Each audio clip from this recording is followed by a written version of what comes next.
I was working an evening shift 2 years ago when this happened. It was winter season, and we had a resident in comfort care. And as usual, we have to do the best we can to make her comfortable, such as turning her from side to side, doing her mouth care, and combing her hair. Strangely, there were no relatives or family members staying by her side during her last moments. She was a lady with a beautiful smile. As I went on with my duties, the evening went by fast as I thought, since I knew we were going to be busy. Then 7 p.m. came. She passed away, along with her benevolence. I felt sorrowful, but I have to be strong to get through. At 9:30 p.m., everything was quiet, silent as a grave. My residents who have had a joyful morning are now sound asleep. The four of us who are assigned to work on that busy unit are sitting on the occupied space where all the daily activities, church, and meals are being held. We were sitting quietly. I see nonchalance on their faces. The art of this industry. I tell them with profound enthusiasm, we managed to get through tonight. Good job, guys. They gave me a slight smile as they bobbed their heads down back to their phones. 10 p.m. came and someone rang their bell. I stood up to look where it came from. It's the soft-spoken lady from the top end. I went to her room to answer her bell and I asked her if there was anything that she needed.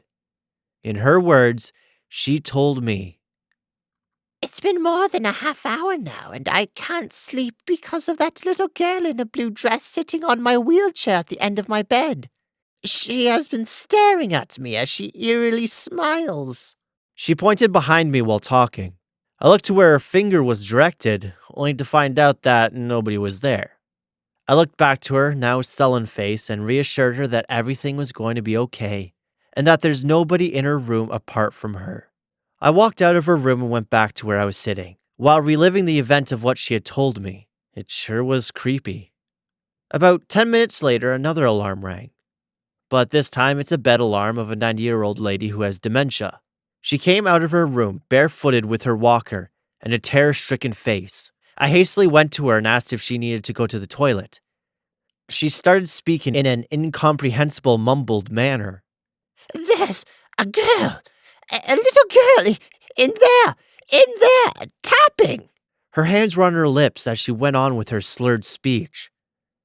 I remembered what the previous resident had said to me moments earlier, and I felt even more terrified. It couldn't have been a coincidence. I took her back to her bed and whispered her a good night.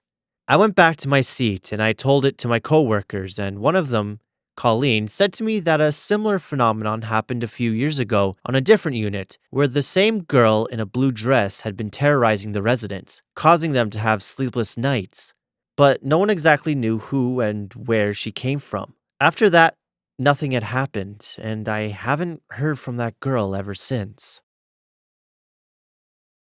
My haunted childhood house. My parents used to move a lot until I was 6 years old. We moved to this countryside village in the middle of nowhere, and we stayed in this old house. Nothing major happened until I was 17 years old. I used to get out of school early because I was a grade A student. My mom had no issue with me skipping school because I would come back home, so she's used to me coming back home at 11 instead of 2 almost every day. One time, I couldn't head home early because I had important classes to attend to. When I arrived home at 2, my mom was in the kitchen preparing food, and she looked surprised that I was in my uniform and had my bag with me. She asked me if I went back to school after I came back home earlier this morning. And I was confused because I never left school that day. When I asked her what she meant by that, she explained that around 9 she was on the phone with my brother in college, and when she finished talking to him, I opened the door wearing the same PJs she saw me wearing when she woke me up that morning. She asked me if I was back from school early, and I laughed at her. So she told me to come sleep next to her because it's still too early to do anything. So I went and slept next to her, and she hugged me and told me that I needed to stop coming home this early because that would affect my grades. Then she fell asleep, and when she woke up, she didn't find me in the house, so she thought I went to my friend's house to spend the day there. That's why my mom was shocked when she saw me coming home at 2 wearing my school uniform, because that thing was definitely not me. Another story happened with my sister. My sister used to go to a university in another country, so every winter break she would come home to spend it with us in that same house. She used to stay up the whole night watching movies or doing whatever. One night, she woke me up screaming at me, telling me that there is something in my bathroom and we need to go sleep in my mom's room. I was tired and did not want to do anything, so I told her to leave me alone. In the morning, I asked her about what happened that night. She told me that she heard running water in my bathroom, so she thought I was up and she wanted to tell me to come spend the night with her. But when she came to the bathroom, the door was not fully closed and she could see me standing next to the shower, brushing my teeth. And when she called my name, I turned to look at her. It was my face, but not fully my face. Like I didn't look like myself.